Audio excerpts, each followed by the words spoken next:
Senhor tem para nós. Em nome de Jesus. Muito obrigado. No nome de Jesus. Amém. O texto que o Celso leu tem tudo a ver com o que a gente quer conversar, como sempre. Nós, porém, não somos que retrocedem para a perdição, somos, entretanto, da fé para a conservação da alma. Quero somar esse texto a um texto de Cantares 8:6. Cantares 8:6. Põe-me como selo sobre o teu coração, como selo sobre o teu braço, porque o amor é forte como a morte, duro como a sepultura os ciúmes. As suas brasas são brasas de fogo, são veementes labaredas. Põe-me como selo no teu coração, no centro das tuas decisões. Coração não é romantismo, coração é centro da decisão do homem. Põe-me como selo, é Deus como que dizendo, põe-me como selo no teu coração, como selo no teu braço, braço de força, braço de guerra, braço de luta, enchendo de fé completamente. Esses dias estivemos na Chapada com a garotada e os irmãos num retiro, e lá nós conversamos muito rapidamente sobre a vida de Elias. E eu entendi do Senhor que a gente poderia fazer uma visão panorâmica da vida de Elias hoje, com algumas aplicações práticas. Eu estou dizendo que é panorâmica porque é panorâmica e rápida. O estudo da vida de Elias me rendeu de anotações 150 páginas. Então vocês hão de convir que eu não vou falar 150 páginas. Eu vou comentar algumas coisas. Depois a gente se diverte achando com esses temas. Então, a vida de Elias, eu queria animar vocês a que vocês pudessem ler, estudar a vida dele, a história da vida de Elias. Começa em 1º livro de Reis 17 e vai até 2º Reis 2. São poucos capítulos, nem todos estão falando de Elias, tem 2 ou 3 deles que não falam de Elias, mas é um contexto. E dentro do contexto histórico, Elias, que surge do nada, ele aparece num mundo de idolatria, um mundo lotado de idolatria, e ele fala com o rei, e ele diz que não haveria chuva até ele falar de novo. Nós conhecemos essa história, a história não é novidade, mas tem detalhes que eu quero chamar a atenção dessa história. Quando Elias chega a Acabe, provavelmente, pela leitura do texto, entendemos que ele já tem 6 meses de oração contínua diante de Deus. 6 meses não são 6 semanas, não são 6 dias, não são 6 horas, nem são 6 minutos. Primeira pergunta para você: como você está de oração contínua pela vontade de Deus? Eu preciso que você pare e veja, porque você quer uma resposta rápida, dinâmica, e Elias esperou 6 meses para aparecer aparecer Acabe. E é interessante que Elias não vem do nada, não tem genealogia registrada aqui grande, não sabe grandes informações dele, ele profetiza Acabe e Deus diz: foge, e ele foge. Uma estrela só brilha quando o sol está apagado, e Elias não é uma estrela, Elias é um reflexo de Deus. O sol é Deus, e Elias não está competindo com Deus, ele dá a palavra dele e rua, perna, foge. E ele vai para onde? Ele vai para o deserto. Alguém gosta do deserto? Não, ninguém gosta exatamente do deserto. Mas eu tenho uma palavra de consolo para você: você vai passar no deserto. Não se preocupe, não peça, porque você vai passar. É natural, porque é formação. Ele vai para o Querite, e eu chamo as etapas da vida de Elias, carinhosamente eu chamo de escolas. E ele vai para a escola do Querite, onde ele vai aprender a depender de Deus na totalidade, porque quem sustenta ele são corvos, animais de rapina, aves que roubam comida roubavam de algum lugar e levavam para ele todo dia hambúrguer, de manhã e hambúrguer de tarde, pão e carne e hambúrguer. E ele foi muito bem sustentado, e a água que ele tomava é uma água fresquinha do ribeiro de Querite, que acabou se secando. E Deus diz: vai embora para Sarepta, de Sidom. Vocês veem que eu estou falando a história toda, cada coisinha desse é uma ministração de 1 hora. Então eu estou dando uma visão panorâmica. E ele vai para Sarepta de Sidom, e ele agora entra na escola de Sidom. Escola do Querite, deserto. Escola de Sidom, aflição. Ele vai passar por uma escola de aflição. Ele será sustentado por uma mulher. Ai, ai, ai, meus cotovelos. Na realidade, ambos são sustentados por Deus. Olha só que bárbaro que é isso. Ele chega para uma mulher e fala aquilo que: não se preocupe, porque a farinha da tua botija da tua panela não faltará, nem o azeite na tua botija. Não é que Deus encheu a panela de farinha ou encheu a botija de azeite.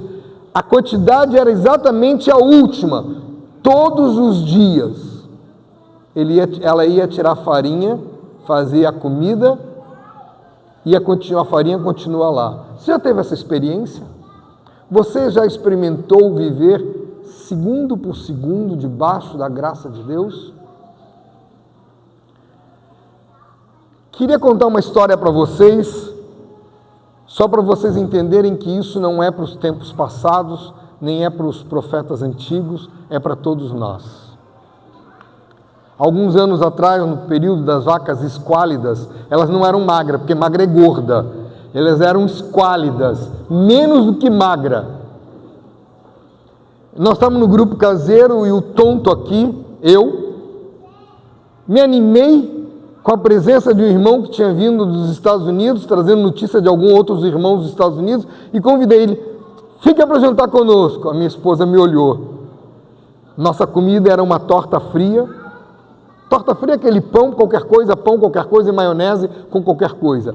Não é grande coisa, é pãozinho e uma maionese, pãozinho, não sei como é que vocês chamam isso, eu chamo de torta fria. E ela disse: para 5 dá. Eu, minha mulher, meus 2 filhos e o hóspede dá. Beleza. Só que foi rolando o grupo caseiro e eu falei: fica também para jantar. E quando eu me dei conta, eu convidei mais 20 pessoas para jantar. E ela vira para mim: você é maluco, nós não temos nada. E eu tinha realmente me esquecido, eu não tinha me dado conta. A gente está naquele negócio, você sabe que eu sou empolgado, eu não sei, eu fico parado, eu estou com um negócio no ciático, que às vezes ele me incomoda bastante, então tem que ficar mais reduzido, mas quando eu quero pular, eu quero correr, não dá para ser mesmice não dá para ser morninho não, tem que pegar fogo. E ela disse: como que nós vamos fazer? Fomos para a cozinha, o grupo caseiro é na varanda. Quem conhece minha casa sabe como é que é. Grupo caseiro na varanda. Fui para a cozinha, eu, Zoé, Estevão e Nicole, e disse: esposa, me perdoe, eu me esqueci completamente. Pai querido, obrigado por essa torta fria. Multiplica, paizinho. Multiplica para que todos possam comer. Nós éramos 25 pessoas. Uma torta fria, ela é 2/3 disso aqui, desse tamanho. Um pão de forma. Vocês sabem o que é pão de forma? E a Zoé começou a cortar. E vai distribuindo, vai cortando. Quando chegou no meio, eu não choro sempre, porque sou um boboca. Quando chegou no meio, a torta fria continuou no meio. E todo mundo comeu, repetiu, e a gente ainda comeu 2 dias torta fria. Deus é Deus! Ele existe, Ele quer fazer isso com cada um de vocês. Eu preciso me encher de fé. E nós temos aqui Elias, um homem de fé. Pleno de fé. Mas e a primeira impressão? E as primeiras impressões? A primeira impressão é que fica: mentira. A primeira impressão só serve para roubar a nossa fé. Eu não posso fixar os meus olhos na primeira impressão. Eu tenho que ficar meus olhos em Deus, sempre. Porque a primeira impressão, corvos, Quem vai me alimentar são como? Uma viúva vai me alimentar. Sarepta, Sidom, fora de Israel, uma terra de idolatria, o centro da idolatria. Aliás, é muito curioso saber que Jezabel, esposa de Acabe, nasceu em Sidom.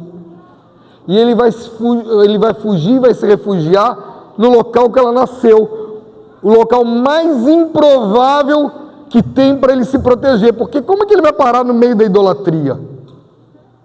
E aí ele sai de Sarepta e tem um entremeio histórico, tem um pedaço histórico que ele encontra com Obadias e diz: Obadias é servo do rei, que conta para ele que ele... Não, antes disso tem uma coisa muito importante para a gente entender o que é aflição. Ele, voltando para Sarepta, voltando para a escola, porque a escola de Sarepta tem uma coisa muito forte. Ela serviu, ela creu nele, a fé dela era pequena, mas ela creu e obedeceu, e eles ficaram lá. Nós não temos ideia da quantidade de tempo, mas entre Querite e Sarepta foram 3 anos. Tempo. Não é pouco tempo não, tempo, muito tempo.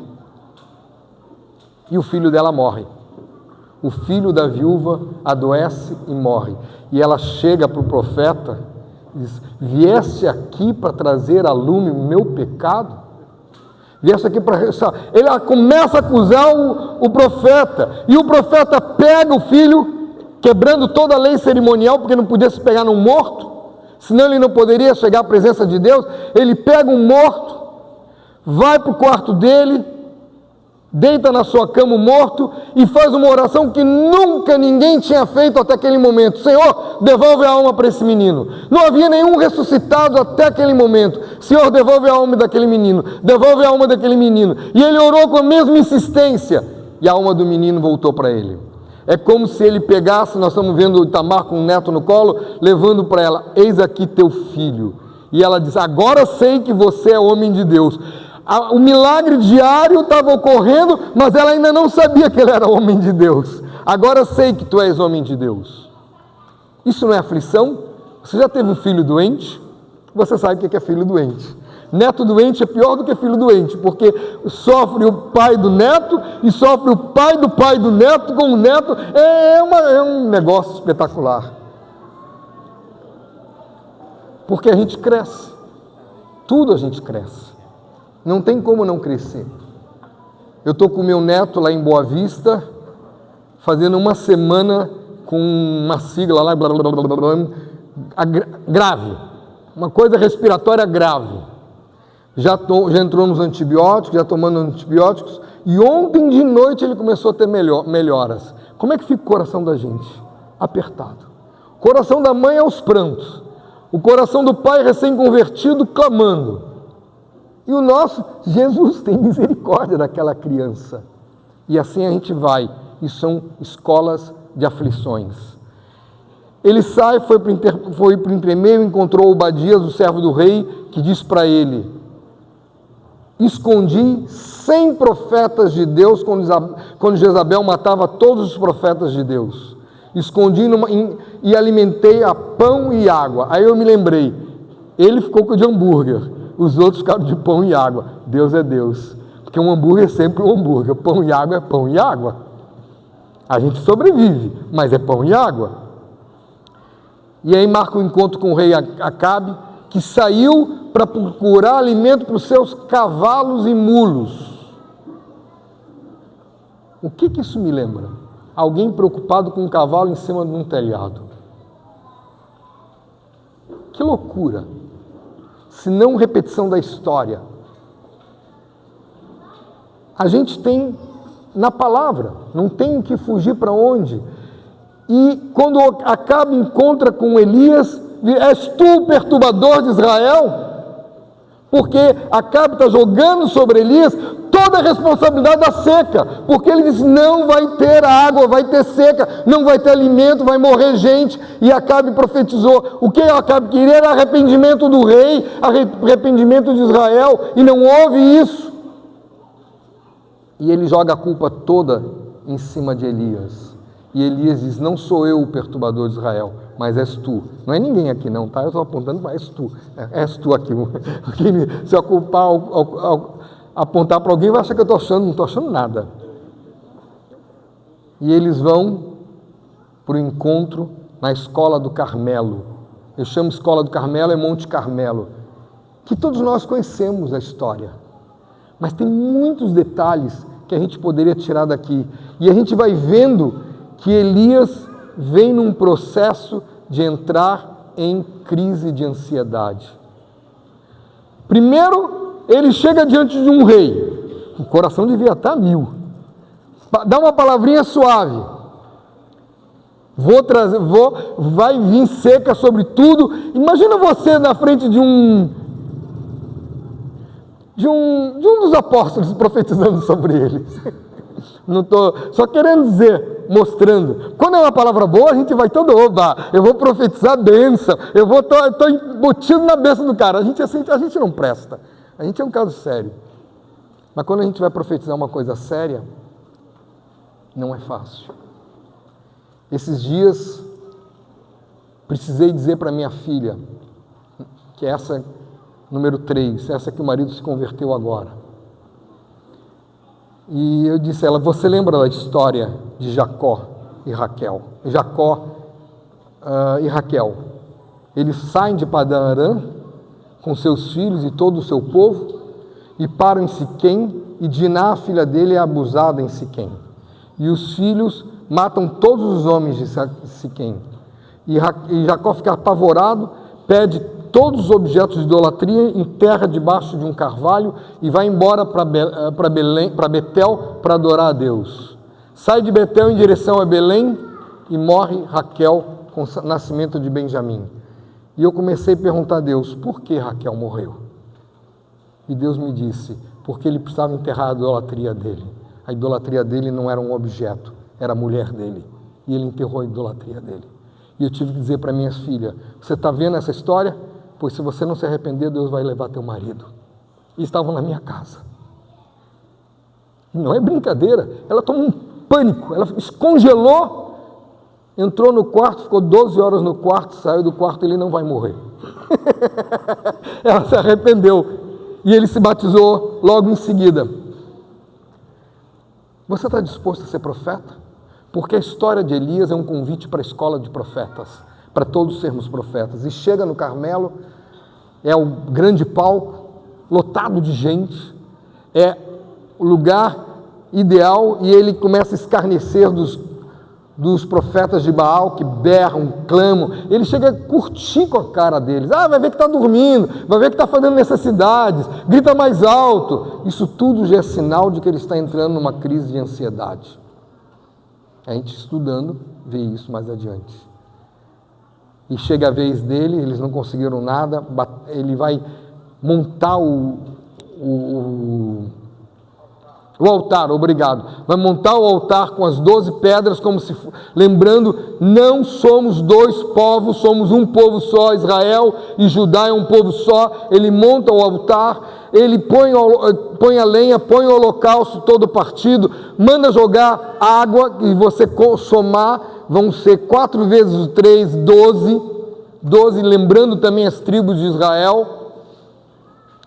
E eles fazem uma oração enorme, de 1 minuto, e o fogo desce, consome primeiro o holocausto, depois a lenha, depois a pedra, depois o pó e seca a água, para poder saber bem que o fogo veio do alto para baixo. Esse é o nosso Pai, esse é o nosso Deus, é esse que Ele quer fazer com cada um de vocês. Eu não posso ser covarde. A escola de Carmelo é a escola de coragem, de enfrentar, e ele vai e enfrenta 450 homens e extermina todos eles no ribeiro de... esqueci o nome. No ribeiro ali embaixo. Não é de Sidom, não. Quizon, ribeiro de Quizon, isso. É que é muito nome. Por que eu estou dizendo embaixo? Porque eles estão no platô do Monte Carmelo, e ele desce o Monte Carmelo na direção do grande mar, que é o mar Mediterrâneo, e faz o sacrifício lá, volta, vira para o rei e diz, vá comer porque a chuva está chegando. E eles, enquanto o rei está indo comer, depois de mais ou menos 6, 7 horas, ele, em vez de comer, ele sobe para o mais alto do monte, para o cimo do monte, e vai orar a Deus: Senhor, mande chuva. Cadê a chuva? Cadê a chuva? Cadê a chuva? E quantas vezes ele manda o moço dele ver se vem chuva? 7 vezes. 7 vezes. Não tem nada. Até que o moço diz assim: tem uma nuvenzinha na palma de uma mão. Corre para dizer para o Acabe ir embora, porque ele vai pegar chuva no meio do caminho. E quando Acabe está indo embora, ele vê que não tem batedor, não tem nenhum homem à frente correndo, porque na frente da carruagem do rei ia alguns homens correndo para ver se está tudo tranquilo, para ver se tem algum problema, para o rei andar de carruagem em segurança. Seriam nossos seguranças nos dias de hoje, batedores. Acabe vê que não tem nada disso, levanta a sua roupa, amarra na cintura e corre. Quando eu li isso, eu disse: Acabe não é um velho, não. Está certo que teve energia sobrenatural, mas ele não comeu nada. Ele foi renovado pelo Senhor, tem energia do Senhor, mas Acabe para mim é um homem de 35, 40 anos, porque tampouco fala em mulher de Acabe. Acabe não, desculpe, Elias. Tampouco se ouve falar da mulher de Elias. Então, um homem jovem. Os mais velhos estariam casados com certeza. Ninguém casava antes dos 30, 40 anos de idade. Então está dentro da faixa. Então, garotos, não se apavorem com casamento não, tá? Sossega, vai ser macho tranquilo, homem pleno e casar. E ele sobe, chega em Jezreel, antes do rei, o rei chega e o rei vai atrás da sua esposinha contando tudo que Elias fez. Só conta as bestialidades de Elias. Entende bestialidades? O que não agradou a ele. Não conta que o fogo desceu, nada. Conta. Ele conta para Elias. E Jezreel manda um zap para Elias. Zap é uma mensagem. Jezabel manda um zap para Elias. Eu não estou lendo não, cara. Eu estou tirando da minha cabeça. Eu troco nomes. Então podem corrigir sem problema nenhum. E ela manda um zap. E ele fica em pânico. Ele fica em pânico. Ele fica com medo. E ele foge. Ele abandona a nação. Ele deserda o caminho que o Senhor mandou. E ele foge. Ele foge. Talvez seja essa a parte mais forte que nós podemos ver. Quantos de nós não sabemos o que fazer com os nossos medos? Ah, eu não tenho medo. Mentiroso, todo mundo tem medo. Se você não tem medo, já teria morrido há muito tempo. Porque medo nos dá garantia. Se você estivesse andando no topo de um edifício, o medo te daria mais atenção para você não cair. Todo mundo tem algum tipo de medo. O que você faz com o teu medo? Você enfrenta, você coloca nas mãos de Deus, você se coloca nas mãos de Deus. Uma coisa é colocar um medo, outra coisa é me colocar. O que você faz com medo? 1 João 4,18 diz: o amor não existe medo, o perfeito amor lança fora todo medo. 1 João 4,18. Pode falar, porque a minha esposa teve que ficar em casa por causa de gente que está trabalhando lá em casa, ela não pôde vir, e ela é meu freio, ela fica assim, devagar, ela desacelera, e eu vou indo, daqui a pouco ela diz, não. Então, como não tenho minha esposa aqui, pode dizer para repetir, para ir mais devagar, que eu não tenho problema não. Agora vai correr também, que ficar devagar não serve não. Eu não sou tartaruga. Vamos correr atrás, não sou tartaruga. O que você faz com medo? Quando eu saí do câncer, a única coisa que me aconteceu foi um medo terrível de água. Nadar. Só que eu fui nadador, eu nado. Não fazia sentido algum eu ter medo da água. Aí eu voltei para a piscina e disse para o instrutor: eu estou com medo da água. Ele olhou para mim: como? Eu estou em pânico com a água. Eu vou mergulhar na água, mas fique atento, porque se eu me afogar, me tire. E ele teve que tirar umas 10 vezes, só umas 10 vezes, que ele foi. E piorou quando tinha que fazer a virada olímpica. Não sou mago, sou velho. Velho, não me chame de velho não, velho. E aquela virada, para você retornar, eu engolia pelo menos meio litro d'água ali naquela brincadeira. E não conseguia respirar. E ele tinha que tirar e disse, descansa, descanso. E eu virava, e agora eu vou de novo. Mas de novo eu tenho que vencer o medo. Eu tenho que encarar o medo de frente. Eu não posso fugir do medo. Vim ministrar, pegar um microfone, falar na frente de vocês, sempre, até hoje, me dá medo. Por alguns motivos. Porque eu sou acelerado demais. Alguém vai dizer, você está dizendo ansioso? Isso mesmo, ansioso. Não tem problema, acelerado demais é um engano para a ansiedade, mas é acelerado demais. 2, pela responsabilidade do que a gente vai compartilhar. 3, porque tem muita gente me olhando. Isso aqui tem muito olho assim, meu Deus do céu, estou falando uma coisa certa ou estou falando besteira? Tudo isso gera pânico. Mas a gente tem que sobreviver. E Elias foge. Deixa seu moço no meio do caminho e foge mais um dia pelo deserto que ele escolheu. É muito interessante, ele segue o seu caminho pelo deserto. Deus não mandou ele entrar no deserto, ele foi porque quis. 2 formas Deus nos leva para o deserto. Nos atrai para o deserto para falar o coração, está em algum texto bíblico, algum dia eu digo para vocês, ou nos leva ao deserto para entrar em juízo conosco. Eu sempre prefiro que ele fale ao coração. Nada de juízo, sempre prefiro isso. Isso está em Oséias e em Ezequiel. Qualquer dia desse eu dou o texto para vocês. Eu tenho que procurar e eu não estou acompanhando a leitura aqui. Por que Elias deixa o seu moço? Ele sabe que ele está contaminado com uma besteira na sua mente. Ele não quer contaminar a cabeça do seu moço. O moço fica. Agora eu vou sozinho. E nesse tempo de sozinho, ele entra numa caverna, no Monte Horebe. Horebe. Monte Horebe. Horebe significa deserto, monte do deserto, ou monte de Deus. Ele entra numa caverna dentro do Horebe, passa a noite lá. Sim, antes disso, me esqueci uma coisa muito importante. Ele dorme. Quantos de vocês, eu vou dormir agora, quero dormir, deita e dorme. Se o sono é sempre dom de Deus. Quanta gente você conhece que briga para dormir e não consegue dormir? Será que você está brigando porque você não confia em Deus? Porque dormir é um ato de fé. Eu vou dormir e ele vai me acordar e ponto final. Eu estou em paz. Mas fica assim, mas amanhã eu tenho que fazer isso.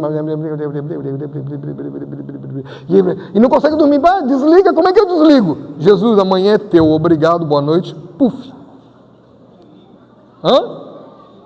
Desliga? É exatamente, pelo menos é o que eu faço. Me desligo. Desligo e vou dormir. Vou contar carneirinho nos céus. Carneirinhos são vocês. Não pode ser você, isso aí eu não durmo. Brincadeira, hein? Ele vai, dorme, e ele é acordado por um anjo, garçom, padeiro, que serve ele um pão celestial, com água fresquinha. Levanta e come. E Elias tem uma coisa que você vai ver em toda a história de Elias. É obediente. Aliás, o alfabeto do discípulo não é ABCD. O alfabeto do discípulo é obedecer. E se você obedece, você obedece. Teve um irmão com problema de doenças mentais, que eu disse para ele, psiquiátricas, você precisa ir ao médico, eu não estou doente. E eu perguntei para ele, o que é um discípulo? Discípulo é isso? Falou tudo, você é um discípulo? Então vamos para o médico, eu não estou doente. Aí perguntei de novo para ele, o que é um discípulo? Ele respondia, você é um discípulo, sou discípulo. Então vamos para o médico, eu não estou doente. 3 vezes perguntei para ele. Na terceira vez, se você está dizendo que eu tenho que ir para um médico, eu vou, mas eu não estou doente. Isso já era a doença dele. Aí ele chega na doença, o médico é um psiquiatra, viu claramente que ele tinha esquizofrenia e virou, tem um remédio tal, eu não estou doente para tomar remédio, que é um discípulo, isso na frente do médico. E ele, você é um discípulo, então tu vai tomar o remédio, mas eu não estou doente. E a história foi de novo mais 3 vezes. Até hoje ele toma o remédio tranquilamente, nunca mais entrou em crise, nunca mais teve problema, porque ele é obediente. Quantos brigam com a obediência? Quantos brigam com a cruz? Quando Deus mandou irmos para a cruz, ficarmos crucificados, eu não quero, eu tenho meus direitos. Que direito eu tenho? Como eu posso brigar com Deus? Sou louco. Não estou bravo com ninguém, vocês sabem disso. Vocês sabem que eu sou assim, então sobrevivo. Elias entra na caverna, passa uma noite na caverna do Horebe, de repente ele ouve aquela voz que ele tanto conhece. Você já ouviu a voz de Deus? Se você já ouviu a voz de Deus, você sabe o que eu estou falando. Uma voz suave, uma voz amorosa, uma voz tenra, doce, que fala conosco. E a voz pergunta para Elias, Elias, que fazes aqui? Eu fiquei imaginando, Elias, aqui? Você está do meu lado? Você está aqui dentro? Você está na caverna e eu não percebi? Eu fico imaginando, bom, eu faria isso, tomaria um susto. Você está aqui? E Elias repete o que ele vinha pensando há algum tempo, que ele já tinha dito antes. Fiquei só. Todos foram mortos e só eu fiquei. E querem tirar a minha vida. Mas ele já tinha ouvido Obadias falar que tinha separado 100.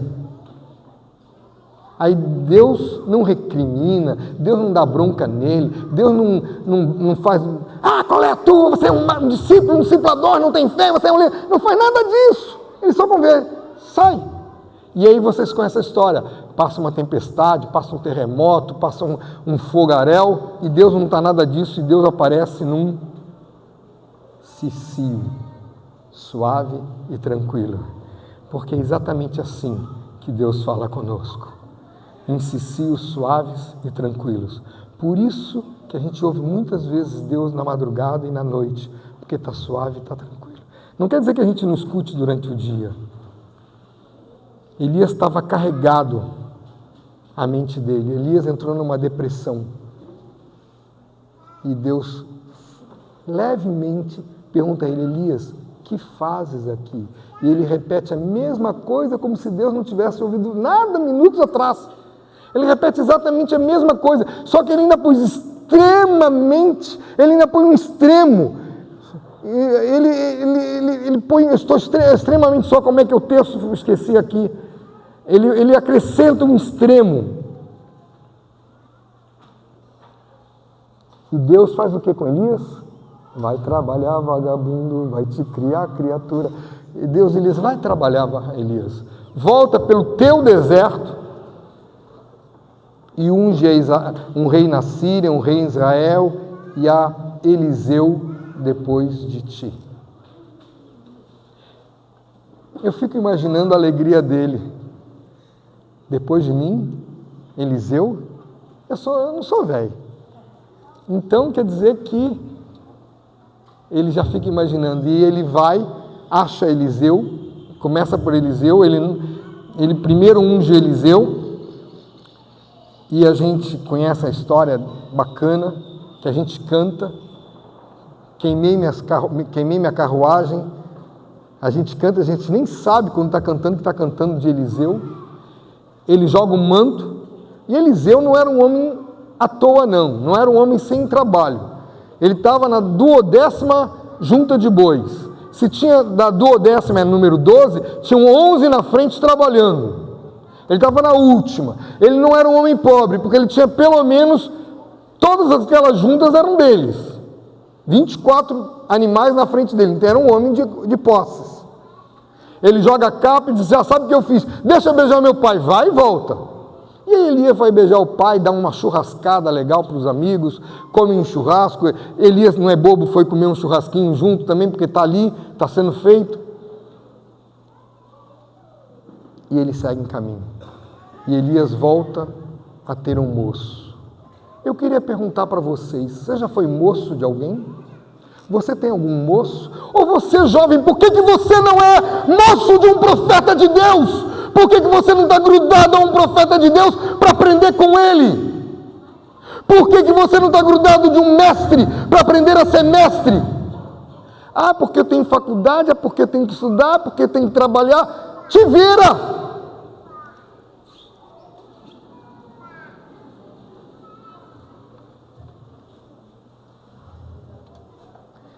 Tudo isso nós já tivemos que fazer. Todos nós já tivemos que fazer isso. Mas nós tínhamos que seguir alguém que eu via que tinha que seguir. Eu segui Marcos por anos e anos. Vocês não sabem como eu sigo esse careca por anos e anos. Esse careca aqui que eu amo muito, ele é mais velho do que eu, 20 anos.